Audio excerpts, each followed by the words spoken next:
introduction part. So what is meant by competition? So before going into the concepts of TOC, first we need to understand the name of the subject, right? So why this subject is named as theory of competition? So competition is nothing but the task performed by the machine.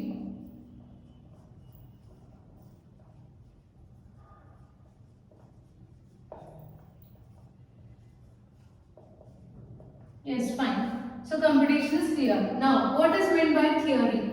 So why this subject is termed as theory of competition? So this is nothing but the theory which is required in order to perform the competitions, right?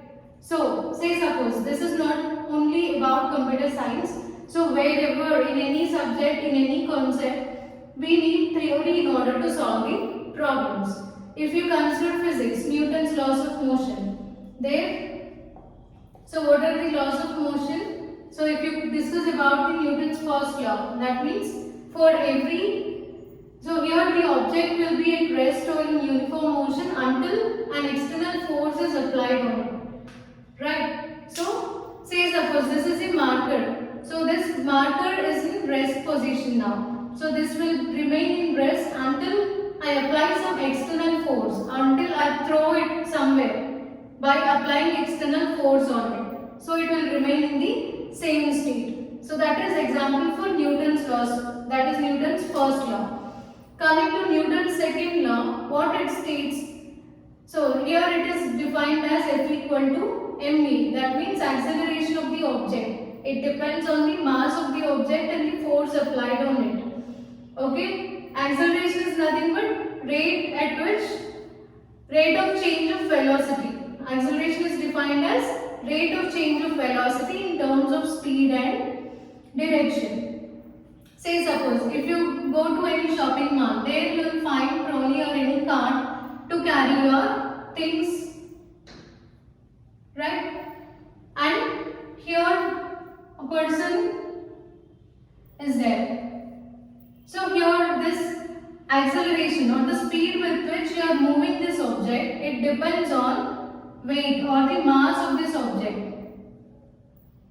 So if there are more number of things in this cart or in this trolley, then you need to apply more force on it. So here person is pushing this cart and say suppose this cart contains more number of items and weight of this cart is more, then he need to apply more force on it. So here the acceleration, that means speed at which we are moving this object, it depends on the mass, that is weight or mass of the things which are placed in the trolley, and the force, the speed or the force with which this person is moving this car.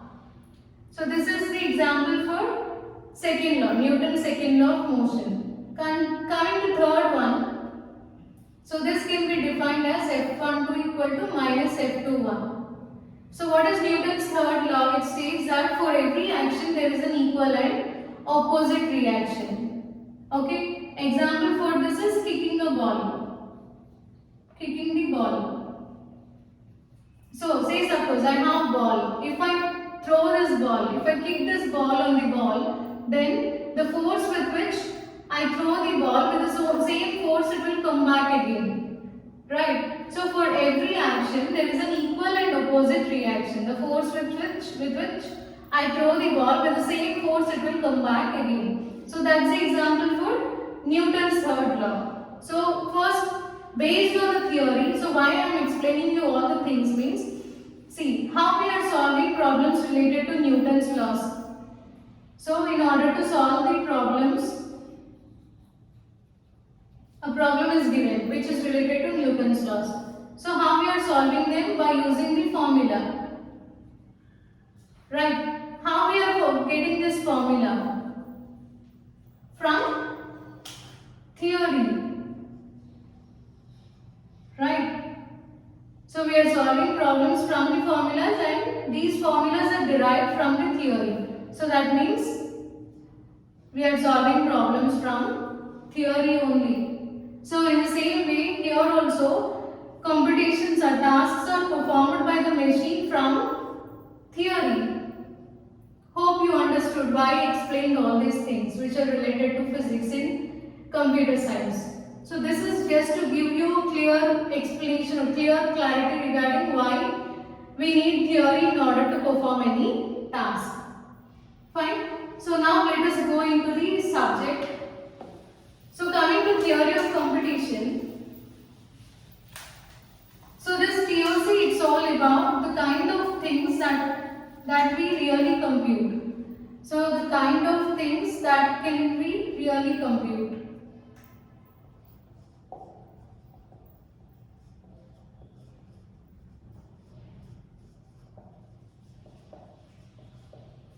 Okay, and how fast we are going to produce the results. Okay, how quickly the results are obtained for the given problem, as well as space required to store the result. So TOC is all about all the things, the kind of things that can we really compute, and how quickly we are going to generate the results, and how much space is required in order to perform this task or in order to store the result. So till now, how we solved our problems?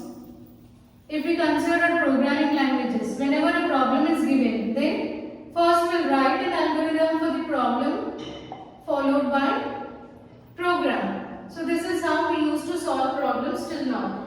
Whereas here, we are not going to write any algorithm in TOC. So whenever a problem is given to you, then we'll design a machine corresponding to that problem. Fine. So that's the difference between the previous things, like how we used to solve the problems earlier and how we are going to solve problems in this theory of computation. Okay. So there are 4 kinds of machines, 4 types. First one is Turing machine.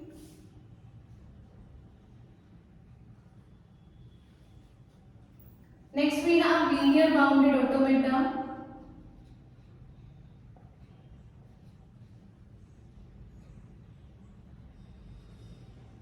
Then push down automata.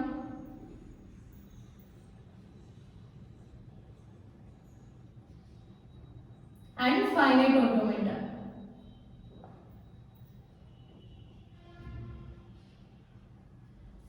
So you can design any one of the 4 machines based on the given problem, and you can solve that problem.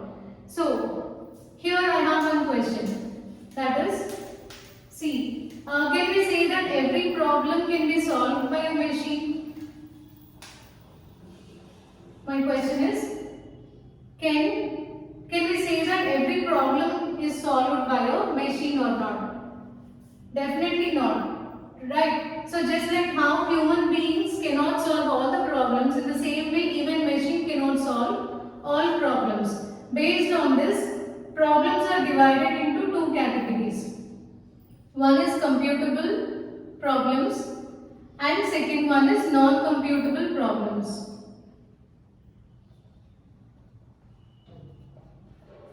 What is meant by computable problems? So if we are able to design a machine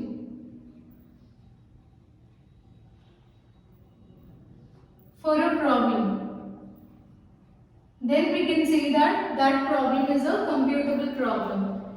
If we are unable to design a machine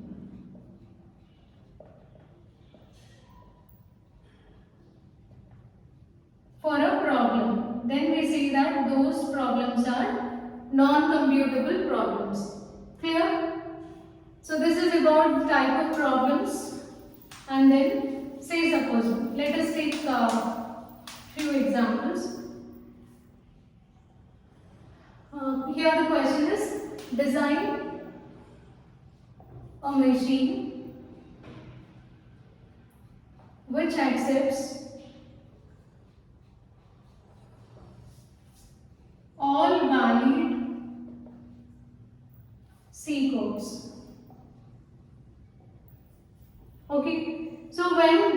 when we give this question, when we see this question, what a machine should do usually. So here, when we provide any program to a machine, first machine should convert that program.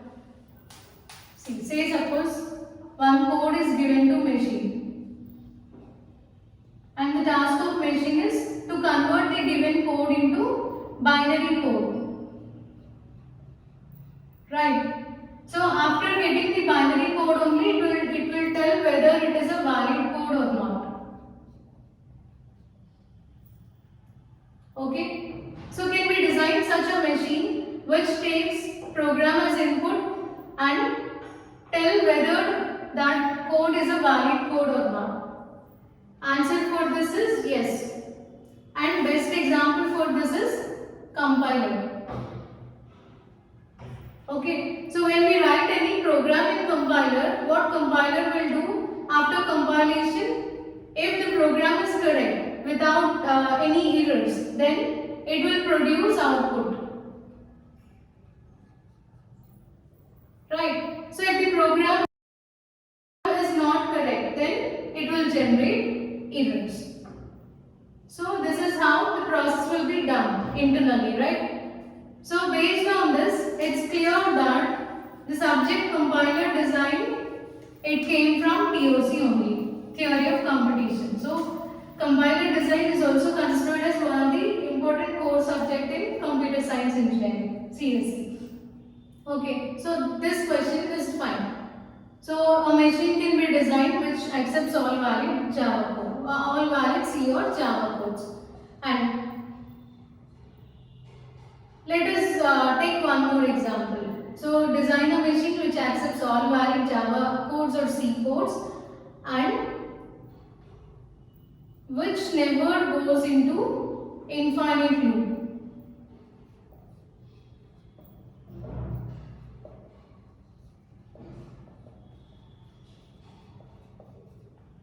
Can we design such a machine? Definitely not.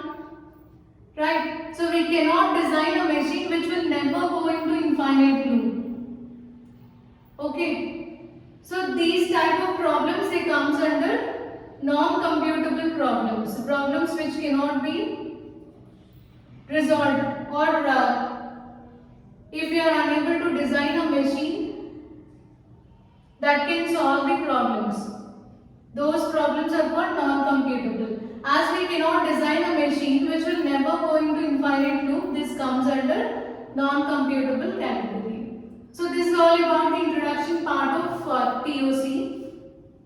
In next lectures, we will see the basic terms which we use in TOC and then some of the important topics required before going into the subject.